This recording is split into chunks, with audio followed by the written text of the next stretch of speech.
What's up, guys? Welcome back. I'm back here at Gettle Chevrolet Buick GMC in Punta Gorda, Florida, and I'm going to be checking out this 2025 Buick Enclave. Now, this is the ST trim level, middle of the line. Recently, I've done the Avenir. This one doesn't have as many cool features as the Avenir did, but it's also thousands of dollars less, so it can create a better value proposition for some people. So we're going to check it out from the outside, insights, technology, engine, and the test drive. Of course, if you like watching videos like this, don't forget to check out the rest of my channel. Hit that like and subscribe button. Now let's go back to this.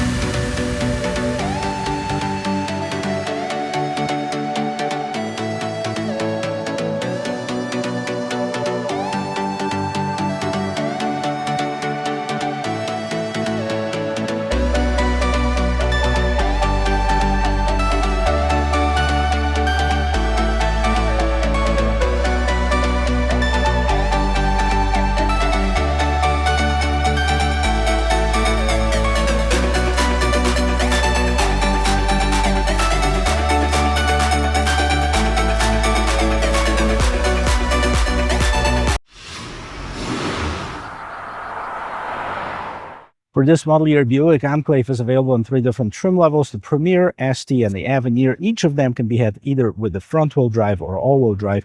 This is the ST, middle of the line. I think it's kind of a sweet spot. The Avenir was great, but it was also very expensive. We're going to talk about pricing at the end of this video, but let's see what's going on the outside first. And while the Avenir sits at the top of the lineup, it's got more chrome. This is more sporty. The ST, it's the Sport Touring, of course. Let's see what's going on here. We have the LED daytime running lights and turn signals, LED headlamps, piano black grille, front view camera, tri-shield badge right there, ST badge on the side here, and everything else is finished in the same color as the rest of the vehicle. Let's take a look and see what powers it up. As far as the powertrain, our Enclave share the same 2.5-liter turbocharged 4-cylinder engine with 328 horsepower, 326 pound-feet of torque with an 8-speed automatic transmission. Now, that replaces the V6 that we've seen last year with 310 horsepower. So actually, we have a little bit more power, a bit more torque on this setup right here. We'll see how it drives at the end of this video. As far as the rest of the setup, we have the hood struts and some sound insulation underneath the hood. As we go around the corner, let's take a look at the side profile of it. Definitely looks a lot more modern than the outgoing generation. It is a large vehicle. 207 inches is the length of it, 70.98 inches the height, and 79.6 width of this 2025 Enclave. Now, the basic Premier sits on 18-inch rims. We have 20s on this ST model, dual color, nice design on it. We have the Continental tires, 255 by 55 is the size of it. And the important thing to mention is on the Avenir, we had the active dampers in the suspension. We have the passive damper system on this one. ST on the side. As far as the mirror, we have the turn signal inside of the side view camera, blind spot assist, and this vehicle is equipped with a smart entry system. Push the button, you can lock it or unlock it. No power folding mirrors, big windows, lots of visibility from the inside. Everything is color coordinated on this vehicle. There's no matte black cladding or anything like this. And let's move over to the back and see what's going on here, because that has been redesigned as well, of course. And here we have the brand new tail lamp. So popular as far as the design for this model year. Most of the vehicles have this light that glow across the entire width of the vehicle, especially the redesigned one. So we have the turn signals, brake lights, and the regular tail lamps in here. Down at the bottom, we have the reverse lights and the reflector lights, and we have the dual exhaust tips. Now, these are real exhaust tips. Underneath here, that's where normally you'll find the tow hitch. This vehicle can tow up to 5,000 pounds if it's equipped with a towing package. We also have the rear view camera, tri-shield badge, exposed wiper in here, and again, an LED brake light. Let's open this gate up and see what's going on the interior. Well, the gate can be opened up several ways. The vehicle is running right now, so most likely I won't be able to do it with with the remote. But here's the new remote. So we have the lock, unlock, twice to start, twice to open the gate, and we have the Buick tri-shield badge on the side. While the gate is open, let's see what's going on in the back here. So about 23 cubic feet of space behind the third row seat. If not the largest, definitely one of the largest spaces in the segment.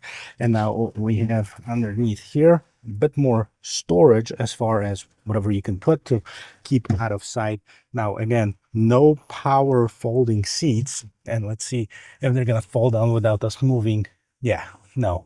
So I have to move the middle row seats. This is a flaw in the design, I think, on all of the Acadias, Traverses, and the Enclaves, that you can't fold down the seat without actually moving the middle seats almost all the way to the front. But if you do fold them down, as such, you'll have almost 96 cubic feet of space, again, which is, if not the largest, one of the largest in the segment, so tons of room.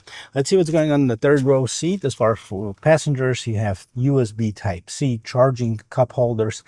Up on top, you have a set of vents and illumination, so this is a plus, so all passengers are going to be nice and comfortable in this vehicle.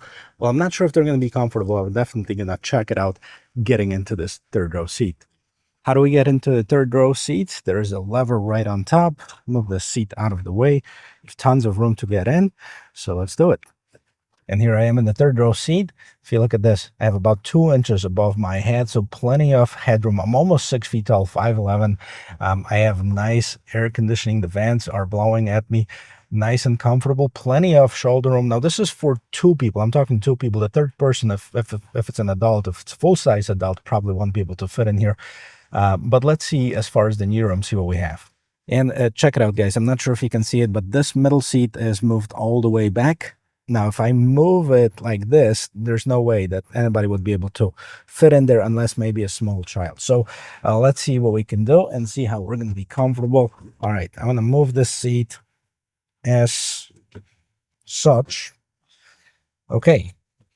Now, I'm touching. I can still fit, but barely. Okay, let's see how much room I'll have. Can I fit in here? Yeah, so I might be able to move it just a bit more.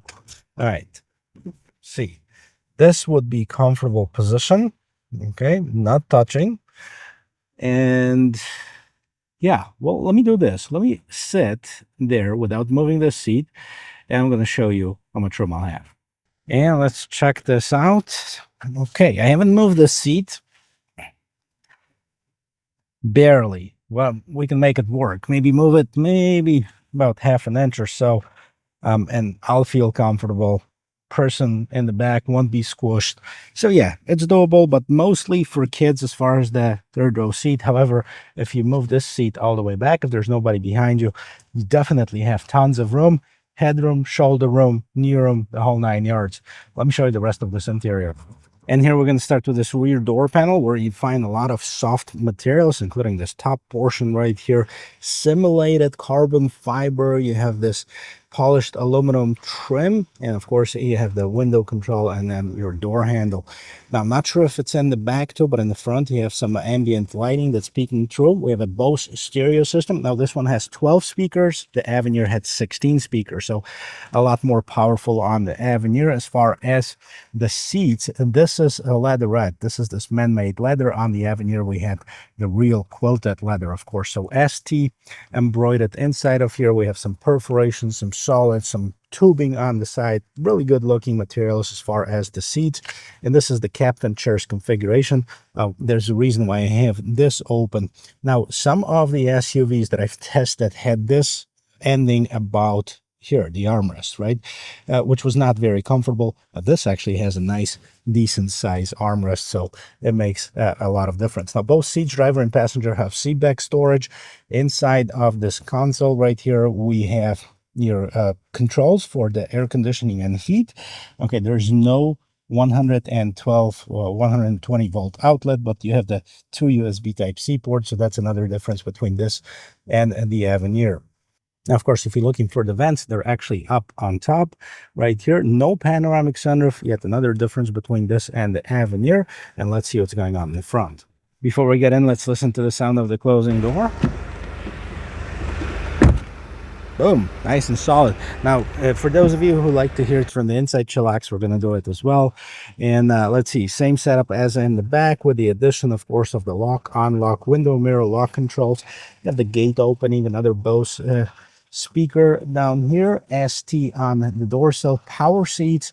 Okay, we don't have any massaging features. They're not cooled either, so definitely less controls for the seats than on the Avenir. All right, but they look nice and comfortable. I'm gonna take it for a proper test drive at the end of this video, so we're gonna see. And on the left-hand side, we have several buttons. This is your electronic parking brake, different drive modes, auto hold for your brakes. You can turn off that automatic start-stop feature on the engine and adjust the dimming on the instrument cluster and the infotainment system. Let me show you what else is going on here. But before I do that, let's check this out. All right, so more storage underneath here because that transmission shifter was moved actually to the column, so nothing is blocking it. You can put a purse in it. There's also a power outlet underneath there as well. And here's the interior of this 2025 Buick Enclave ST. Let's take a look and see what's going on. I like this design, the simulated carbon fiber trim. We have some texture here at the bottom. This is nice and soft touch materials. What I want to point out here, you're not going to be able to see it, unfortunately, right now, but there's an LED light strip right here in the middle, and that, that's where you'll see this ambient lighting on this vehicle. There's several colors to choose from, so a nice thing that they're actually doing some accents for, this year's model. 30-inch screen. All right, we're going to check the functionality of it. We don't have a head-up display on this particular one, but let's check it out. Let's see the steering wheel. Now, this particular one has been upgraded with the Smart Cruise, Super Cruise system, okay? So that's why you have this display up on top of here.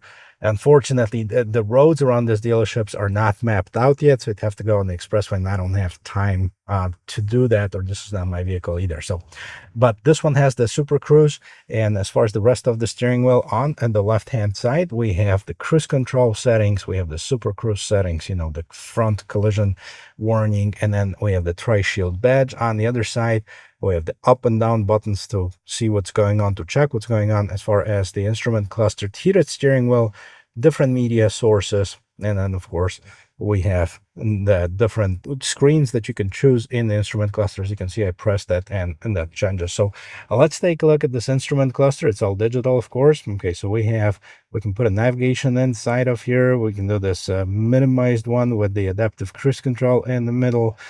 There's another screen, and going back to here. So basically 3 different options. I'm not sure which I like better. I guess this one. All right, so we have a lot of info in here. So here's your date, time, temperature. At the bottom, you have the tachometer. On the other side, you have the gas mileage gauge, which, by the way, is 20 and 27 for 23 miles per gallon combined. Not bad for this size of a vehicle. And we have a 154-mile range. Audio is unavailable.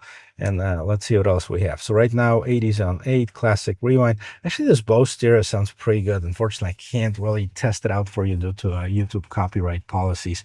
But let's move over here. We've seen this system before. This is the GM's newest Google-based system that we've seen on pretty much all of the new vehicles that are coming out. So I'm not going to go feature by feature on it, just show you what it has. So first of all, ambient lighting is one of the features that we've seen, and here are different colors available. I'm not sure if you're going to be able to see this one. We're going to adjust the brightness all the way to the top, and you're still not able to see it. Okay, how about if I turn the lights to auto mode? No. But anyways, when I was going through the car wash, there's a little clip of, how it looks like. So basically, that's your ambient lighting. Here's your home screen. You have the Google Assistant, Play Store, Android Auto, and Apple CarPlay, both wireless display. Let's check out the camera because this is important. This is one of the things that I would like to see improved as far as the size of this camera. There's nothing to improve as far as the quality. It's beautiful, right? So we have the standard overhead and side view camera, but they take up just this little portion of the screen, and it's the same thing that happens when I put it in reverse. So that doesn't change. The only thing that changes is that you have the active trajectory lines, which is an important feature, especially from the top down too. All right, we're going to put it in park. Alexa settings, ambient lighting, we already went to it, connections, vehicle notifications, display, sounds, etc. All right, so here is the infotainment system. We also have the ability to connect the phone. You have the little control settings right here. So push this on, and you can see the dome light, power window lockout, camera, traction control, auto high beams, auto park assist, the ones that, Buick thinks that you're going to use the most if you want to see more controls. You have doors and windows, lights, drive, and park. So here is your infotainment system. Well, let's see the navigation too, because this is a Google system. I have to review the privacy policy. Okay, go to map. All right, very nice display. Now, for those of you, and I know some of you are using Apple, but trust me, if you use this Google Maps, this is a fantastic system. If not, if you don't like it, you can still use the Apple CarPlay on it and have it your way. But, just give it a try. This is a really nice system. I'm glad that they actually are doing it with this new generation GMs. And actually, this screen looks fantastic. I think it's a huge improvement over the last generation. Down here at the bottom, we have some shortcuts here. You can turn this on or off as far as the climate control and turn it on. Right now, we're in auto. You can adjust the temperature. You can see that the temperature displays up here. And yes, we have heated seats, no ventilated seats.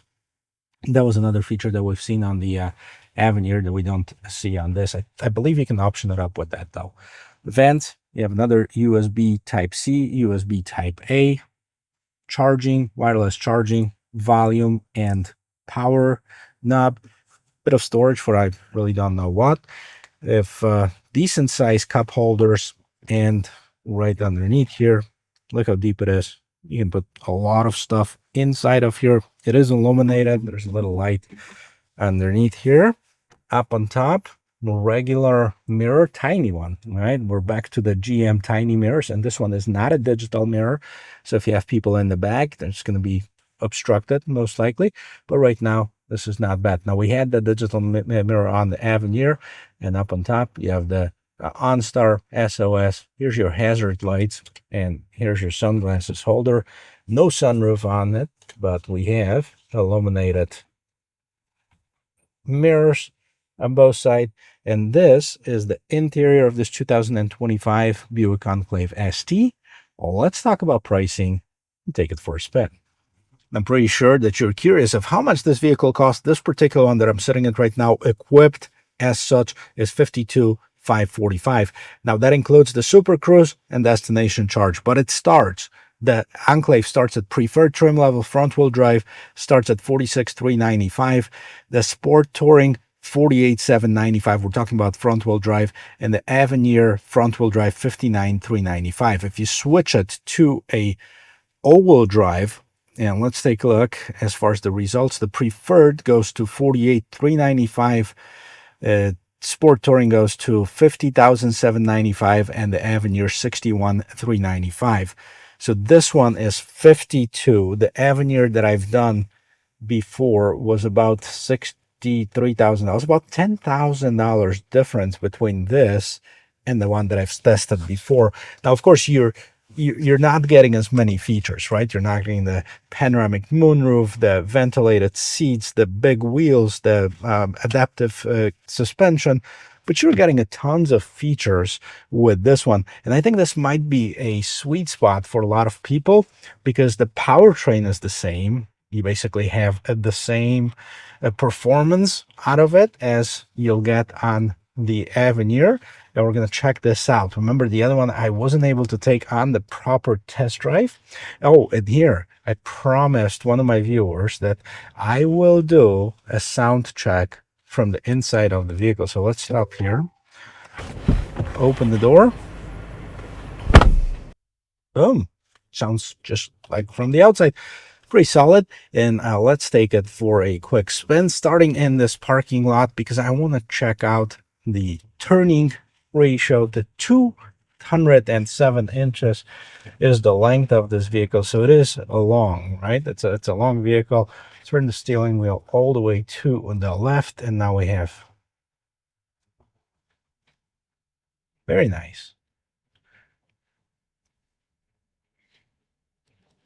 Just a reminder, guys, this vehicle has a 2.5 liter 4-cylinder turbocharged engine.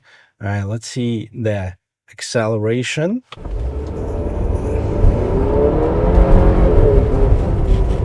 Nice. All right? I can't go much faster in the parking lot. However, we're definitely gonna check that out in just a little bit. But all right, let's do some twists and turns in here to see how the suspension handles this vehicle. And it's actually pretty nice and steady. It's not very soft, it's not very boaty. If you get into a lot of those early GM products that were super boaty, this one is not. It actually handles quite nice. And I'm going to take that on the road to see how it feels. And let's see, we have a few bumps here. Okay, nice and smooth. And overall, a very positive impression. Big windshield, sit up higher, decent sized mirrors. So good visibility with the exception of the rear. I mean, it's tiny mirrors. And when I adjust it properly, yeah, it's okay. If there's anybody sitting behind me, it wouldn't be so good. So I would definitely suggest that if you have the opportunity to upgrade it to that digital mirror camera, that would be the way that I would go with it. And we're gonna merge in traffic here.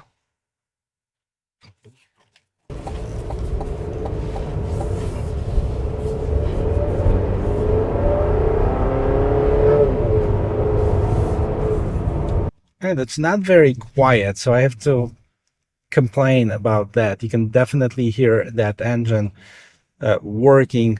Maybe a bit more of an insulation would help with that.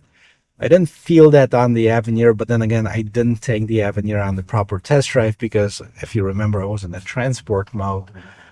But it will get this vehicle moving, that's for sure. We're going to stop. There's a stop sign right here, so I'm going to check out the acceleration. We're going to probably get it up to about 40, 45 and see how that accelerates. And I think that's enough to see if this vehicle is going to be safe as far as merging in traffic, because I don't think anybody's going to buy this to race from light to light. Now here's my stop sign, 0, okay, and let's go. There you go, guys. We got 45, we got 55 miles, 53 miles per hour. That's about as fast as I can go here. No complaints here as far as the speed. It is quite noisy though. Overall, very nice. I think they've done a great job improving the previous generation Enclave. Now, have they done enough to attract people from the brands such as Infiniti or Acura MDX? Because I think those are the main competitors in it. Some people say that this goes after the luxury market, such as Mercedes and BMW. I don't think so. I don't think it's anywhere near that. But vehicles such as Acura, Lexus, and Infiniti. Now, interestingly, Lexus went with the 4-cylinder on all of their RXs and TXs. Well, with the exception of the TX plug-in hybrid, that's still a V6. Acura only has a V6, so does Infiniti. So I guess it's what you preferred. But if you're looking at this size SUV, and if you're going to be looking, for example, at Ford or Lincoln, maybe, those are all 4-cylinder models too, unless you go with the ST on the Ford, and I think that's still a 6-cylinder. So I know a lot of comments that I've been getting on this. It's a 4-cylinder, thank you, but no thank you. I like 6 cylinders better. I think it feels different as far as the engine. However, I don't think we're going to have many choices going forward because a lot of manufacturers are going with the 4-cylinder engines. So I guess we have to pick the best of the ones that we have available or go with the pre-owned one. Let me know what you think. Which one would you choose and why? And thank you for watching, guys. I hope this video is helpful. I hope you liked it. And if you did, don't forget to check out the rest of my channel, hit that like and subscribe button, and I'll see you in my next video. Cheers.